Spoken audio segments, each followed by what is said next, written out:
Hello and welcome back to the Daily Royal, a podcast covering the daily events of all the European royal families. Today we are going to be talking about all of the events from Wednesday, March 10th of 2021. Same kind of deal as yesterday. There aren't a whole ton of events today, so the episode is probably going to be fairly short. However, I'll go into some detail on a couple of things just to, make it more fun to listen to. And so, that is what we are headed into for the day. I'm trying to think if I have anything else really to say. I don't think I do. It was a pretty chill day in terms of events. Not a whole lot of chaos, which is kind of lovely. And the events that happened today were really, really fun. So I think we'll just jump right in and talk about the Belgian royal family first.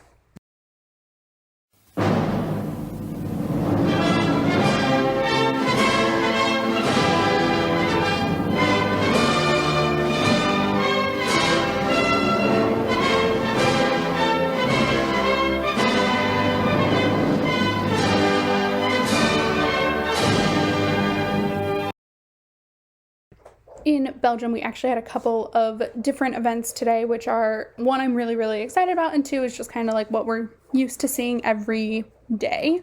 But today, King Philippe started his day. Well, he only had one event today. Let me rephrase. He had a event today where he met with the rowing duo team that are going to be representing Belgium in the quote 2020 Olympics. I recognize that it's 2021, but 2020 was supposed to be the year of the Olympics in Tokyo, Japan. Obviously, due to circumstances, the Olympics were canceled for 2020 and postponed to 2021. However, they kept the name of Tokyo 2020. However, I'm finding it really hard to say Tokyo 2020 or the 2020 Olympics because, it's so just not 2020 anymore, and I'm thankful for that. However, I don't know what else to say. So, I guess the 2020 Olympics. And so he went out on the water. He didn't row, but Philippe was, out on the water in the boat while they were practicing, and then met them along a dock. And then they talked, and they showed the king different training exercises, different training equipment that they use in terms of technology for training, things like that, which I thought was really cool. It was a casual event, and I think that's why I like it. Anytime that Philippe and or Mathilde have left, it's really been focused on healthcare. And I, of course, understand why. We're living in a global pandemic. So I understand that that's where we need to be spending our time. I get that. I really, really do. However, there is a part of me that misses normal events and normalcy.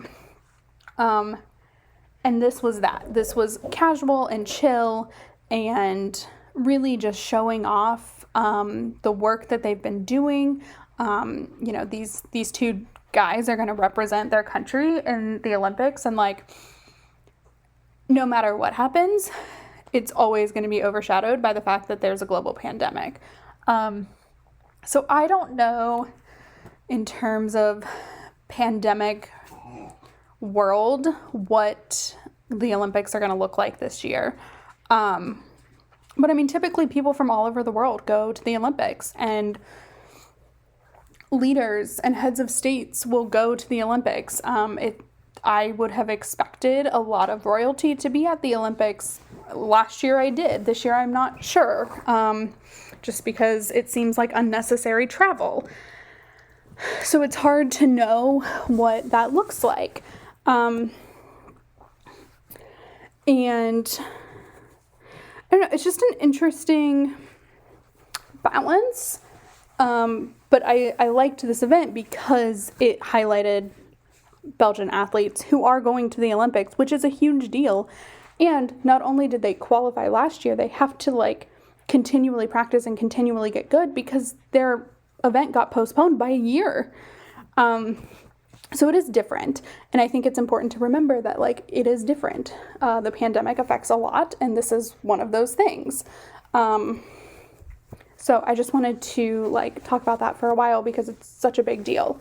Okay, so that was King Philippe's event. Then Queen Mathilde, continuing with the virtual work, held a virtual conversation with representatives of an organization called Psychomedical Social Centers, where they talked about the impact of COVID-19. So the Psychomedical Social Centers actually is an organization that helps students by focusing on a triple approach in terms of psychological, social, and medical needs to help students succeed.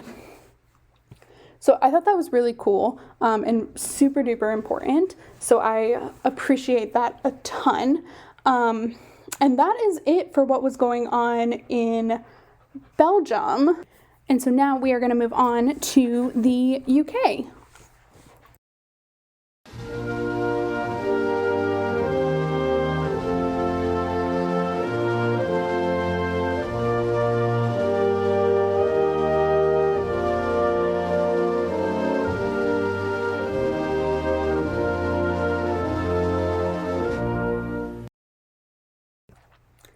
In the UK, there was actually nothing public facing today. There just wasn't. I don't know. Anyway, however, there was a good bit, it looks like, on the court circular. So let's dive into that. It looks like Queen Elizabeth held several different events today. So first she spoke with some scientists to mark British Science Week, so I'm sure that we will see that in the next coming days. I don't know if that's this week or next week, but we'll see that in a video that the royal family social media chooses to share in the future, I'm sure. Then she held a council meeting via video link with the Chancellor of the Duchy of Lancaster, the Secretary of State for Wales, and the Chancellor of the Exchequer, which I think is like the Treasury type of thing. And then I don't know what this is, so I'm just going to read it. At the council, the Queen picked the list of high sheriffs for the counties of England, other than Cornwall, and those in the Duchy of Lancaster and Wales. After the council,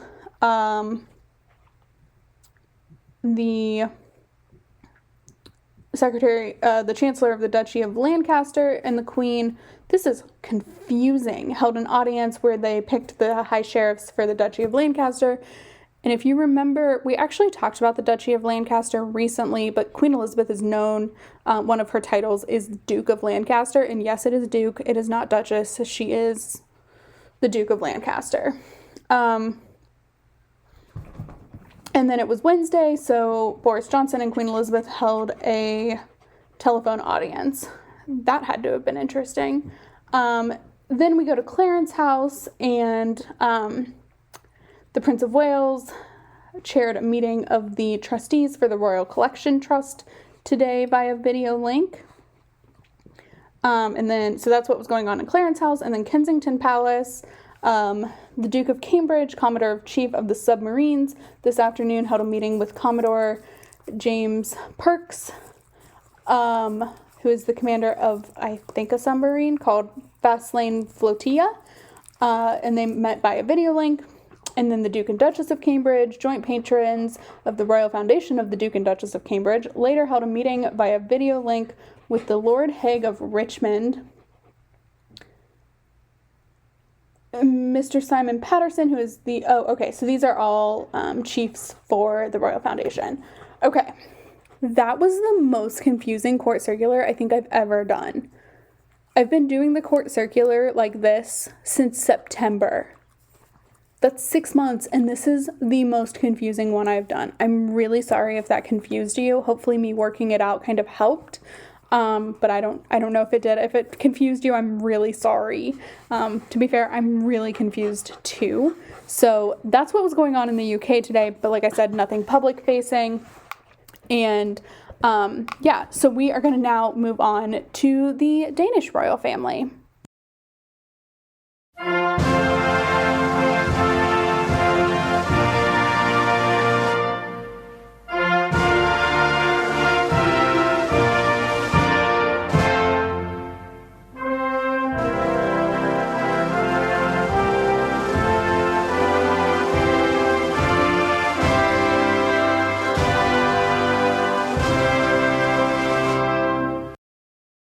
In Denmark, we are talking more about Tokyo 2020. Kind of. We're really not. But we're talking about the International Olympic Committee, which hosts the Olympics, obviously.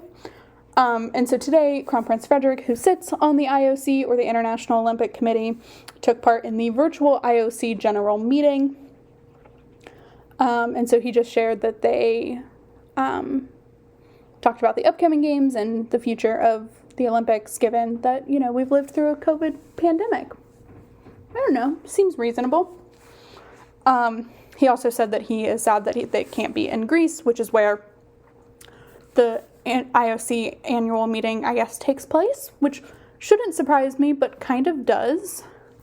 But literally the only IOC meetings that I've ever, paid any attention to are when they're picking countries, and those are always held in different locations. So I don't know. I guess obviously the general annual meeting is in Athens, which makes a lot of sense given that that's where the Olympics originated.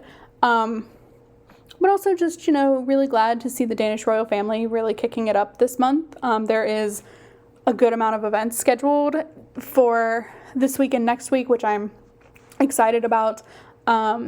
Because it just has been a really dry couple of months. I don't think March is going to be huge for them, but it's definitely going to be huge in comparison to January and February. And so that's a very exciting thing. That is what was going on in Denmark. We are going to skip the Netherlands because there isn't a lot that I can talk about here. But I will just briefly say that today King Willem-Alexander held some virtual conversations with the government commissioner for basically he held conversations with government officials from two countries in the Dutch Netherlands, or two areas of the Dutch Netherlands? Caribbean Netherlands, sorry. So that's what was going on in the Netherlands and in Denmark, and now we are going to go ahead and move on to Spain.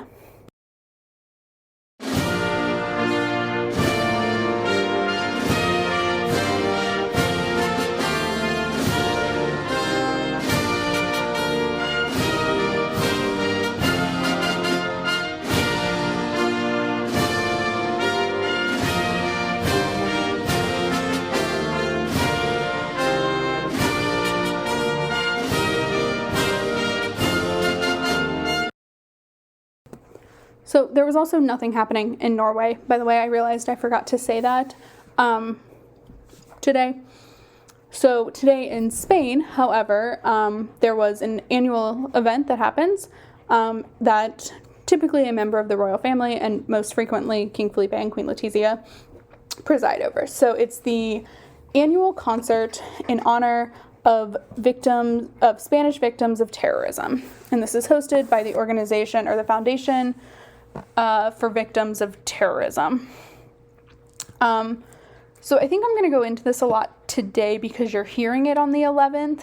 I wasn't planning on doing this, but we'll do it today, and maybe a little bit in tomorrow's episode, but I'm not sure. Because you're hearing this on the 11th, I want to talk about it today. So in 2004, on March 11th, 2004, in Madrid, there was a terrorist attack. And it was at the Atocha station in Madrid, which is one of the largest metro stations and where a lot of people catch trains to commute back and forth to work. And this happened at 8 in the morning, which is commuting time. It's when you're going to work. And multiple bombs were set off at the station. It was atrocious. I don't remember it because I don't live in Spain, but also I was 11, so I probably could if I paid enough attention. And I remember a lot of these things happening, but I don't remember specifically Spain's. 193 people were killed, and a lot more were injured because it was prime commuting time. And while this was not the first terrorist attack, it was definitely the largest in Spain. So Spain is an unfortunate circumstance where they had a lot of domestic terrorism. So there were a couple of groups of separatists that didn't want to be part of this nation of Spain that was kind of all put together after the dictatorship. And it's really complicated, but like there were groups that would kill people in Spain in domestic terrorist attacks. And so this foundation was actually created because of that. And then, unfortunately, has become a much bigger deal after the Atocha Station bombing on March 11th. And so the first of these concerts was actually held, I guess, in 2003, which is before the bombings, and then were held. There was one 6 months after the bombing that Felipe and Letizia presided over. They were, so they were the Prince and Princess of Asturias when the second concert happened in September. So the bombing actually happened 2 months before they were married, and it actually affected a lot of the celebrations that there were going to be held in relation to the wedding because, there was a horrible terrorist attack. And then for the most part, every concert since then has been attended by Felipe and Letizia. There have been some that when Juan Carlos and Sofia were king and queen, or there was one, I think Juan Carlos and Sofia presided over the one in 2018, but for the most part, it's King Felipe and Queen Letizia, and so this year was no exception. And last year, they were scheduled to preside over, but the concert got canceled. I think it was to be held on the 11th. No, it was to be held on the 10th last year, and they canceled it because of COVID. So Spain's kind of at that year point where things got pretty serious. They canceled this, and then I think the 11th, Felipe and Letizia went to Paris, and then the next day, Letizia went into quarantine, and then Spain locked down before the 15th. So, but this was kind of like one of the first signs where I was like, oh, okay, we're canceling things that are really important to Spain's culture. Okay, so this is a big deal.